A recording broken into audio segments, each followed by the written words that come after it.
नमस्कार मित्रांनो, student take Marathi या यूट्यूब चॅनलवर तुमचं स्वागत आहे. आजच्या व्हिडिओमध्ये आपण संगणकातील एक खूप महत्त्वाचा विषय पाहणार आहोत.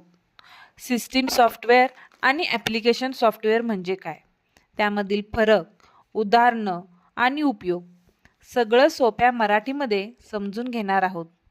चला तर मग सुरुवात करूया. सॉफ्टवेअर म्हणजे काय? मित्रांनो, सॉफ्टवेअर म्हणजे संगणकाला काम करण्यासाठी दिलेल्या सूचना किंवा प्रोग्राम्स. हार्डवेअर म्हणजे संगणकाचे भाग. सॉफ्टवेअर म्हणजे त्या भागांना काय करायचं ते सांगणारी प्रणाली. सॉफ्टवेअर शिवाय संगणक काहीच करू शकत नाही. सिस्टीम सॉफ्टवेअर म्हणजे काय? सिस्टीम सॉफ्टवेअर म्हणजे असे सॉफ्टवेअर जे संगणक चालू ठेवण्याचं काम करतात आणि हार्डवेअर व युजर यांच्यात दुवा म्हणून काम करतात. सिस्टीम सॉफ्टवेअरची कामे: संगणक सुरू करणे, हार्डवेअर नियंत्रित करणे, ॲप्लिकेशन सॉफ्टवेअर चालवायला मदत करणे. उदाहरणार्थ Windows, Linux, Mac OS, Android, iOS. इथे महत्त्वाची गोष्ट म्हणजे सिस्टीम सॉफ्टवेअर नसेल तर संगणक सुरूच होणार नाही. ॲप्लिकेशन सॉफ्टवेअर म्हणजे काय? ॲप्लिकेशन सॉफ्टवेअर म्हणजे आपण स्वतःच्या कामासाठी वापरतो ते सॉफ्टवेअर.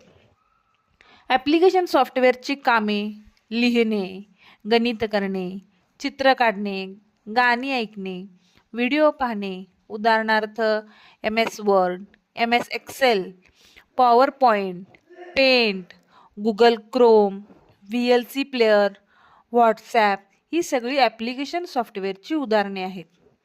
इथे महत्त्वाची गोष्ट म्हणजे ॲप्लिकेशन सॉफ्टवेअर हे सिस्टीम सॉफ्टवेअर शिवाय चालू शकत नाही. आता आपण बघूया सिस्टीम सॉफ्टवेअर आणि ॲप्लिकेशन सॉफ्टवेअर यांच्यातील फरक. सिस्टीम सॉफ्टवेअर संगणक चालवतो. ॲप्लिकेशन सॉफ्टवेअर वापरकर्त्याचे काम करतो. सिस्टीम सॉफ्टवेअर सिस्टीम सुरू होताच चालू होते. ॲप्लिकेशन सॉफ्टवेअर युजरने उघडावे लागते. सिस्टीम सॉफ्टवेअरची उदाहरणे: विंडोज, लिनक्स. ॲप्लिकेशन सॉफ्टवेअरची उदाहरणे: वर्ड, एक्सेल, पेंट. आता आपण बघूया एक रिअल लाईफ एक्झाम्पल. आता समजा सिस्टीम सॉफ्टवेअर म्हणजे शाळेचा व्यवस्थापक, तर ॲप्लिकेशन सॉफ्टवेअर शिक्षक आणि विद्यार्थी. जर व्यवस्थापकच नसेल तर शाळा चालणार नाही. तसंच सिस्टीम सॉफ्टवेअर नसेल तर ॲप्लिकेशन सॉफ्टवेअर चालणार नाही. तर मित्रांनो, आज आपण शिकलो सॉफ्टवेअर म्हणजे काय, सिस्टीम सॉफ्टवेअर म्हणजे काय, ॲप्लिकेशन सॉफ्टवेअर म्हणजे काय, त्यामधील फरक. जर हा व्हिडिओ तुम्हाला उपयुक्त वाटला असेल तर लाईक करा, चॅनल सबस्क्राईब करा आणि कमेंटमध्ये तुमचे प्रश्न नक्की विचारा.